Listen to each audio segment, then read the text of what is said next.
Dalam perjalanan spiritualnya, lebih dari 3 tahun Dendur menjalani laku ngere atau hidup menggelandang, menjalani hidup tanpa bekal apapun dan hanya mengenakan baju yang menempel pada tubuhnya.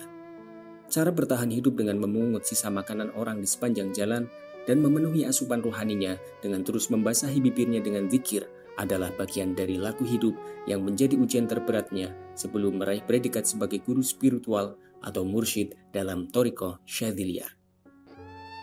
Saat-saat memasuki masa berakhirnya laku hidup menggelandangnya, mendadak ada sesuatu yang tak lazim dan tak pantas dilakukannya.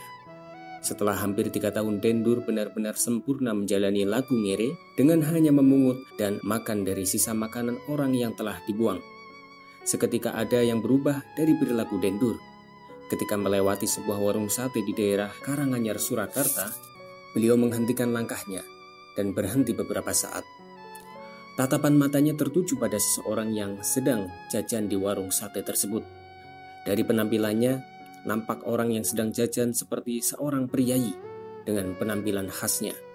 Entah sebab apa, secara spontan, Dendur menyaru layaknya sebagai seorang pengemis.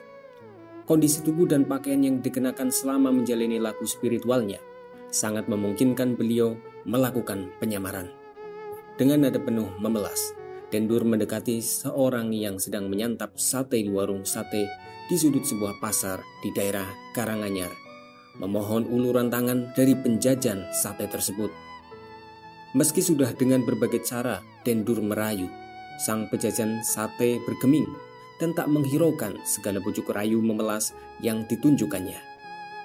Karena risih dan merasa tak nyaman menikmati kudapan khas berbahan daging yang dibakar dengan saus sambal kacang tersebut, akhirnya si penjajan sate itu bangkit dari duduk dan mengusir Dendur dengan berbagai caci maki dan hinaan. Tidak cukup dengan mencaci dan kemarahan yang membuncah, orang itu bahkan sampai hati menghardik dan meludahi wajah Dendur sampai melemparkan pincuk atau bungkus makanan berfungsi sebagai piring yang terbuat dari daun pisang. Dan pincuk tersebut mengenai bagian wajah Dendur. Tak ada perlawanan apapun dari Dendur atas hinaan orang tadi. Beliau tetap diam dan bersabar. Tak ada sebersit pun perasaan dendam dan amarah yang terlintas dalam benak Dendur. Beliau menyadari sepenuhnya konsekuensi dari pilihan hidupnya, melepas segala bentuk atribut nikmat duniawi dan telah mengalihkan segala pandangan fata morgana nafsu duniawi menuju mutiara ma'rifat yang terpendam dalam samudra hakikat. Menaiki puncak tangga keikhlasan dengan menyaru sebagai seorang pengemis rahmat Tuhan yang maha kaya yang dititipkan pada hamba-hambanya yang terpilih. Inilah salah satu riyadhah terberat Dendur dalam menjalani perjalanan spiritualnya sebelum mencapai makom tertinggi dalam dunia tarekat sebagai seorang mursyid. Sesaat setelah penjajan sate tersebut beranjak meninggalkan warung, Dendur langsung meraih kembali pincuk sate yang sempat mendarat di mukanya.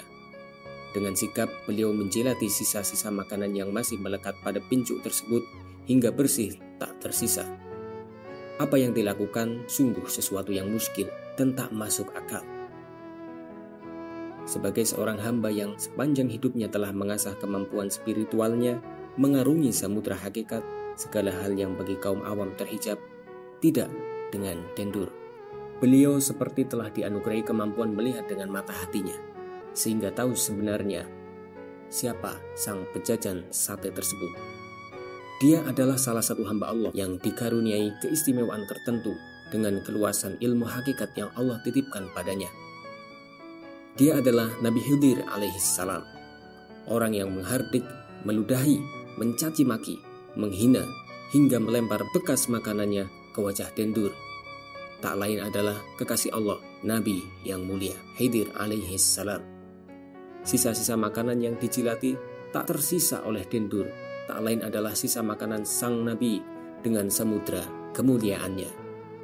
Sungguh kemuliaan yang tak terkira ketika Allah subhanahu wa ta'ala mengangkat derajat seorang hamba dengan melembutkan hatinya saat mendapat cacian dan hinaan dari seorang Nabi dan dibersihkan wajahnya dengan ludah sang Nabi. Sebuah jamuan istimewa yang diperuntukkan bagi hamba Allah untuk membasuh jiwa raganya melalui peristiwa penuh drama yang menggetarkan jiwa. Inilah salah satu ujian riyadhah terberat Dendur dalam menjalani perjalanan spiritualnya sebelum mencapai makom tertinggi dalam dunia tarekat sebagai seorang mursyid. Terima kasih sudah menonton video ini. Jangan lupa like, subscribe, dan komen. Assalamualaikum warahmatullahi wabarakatuh.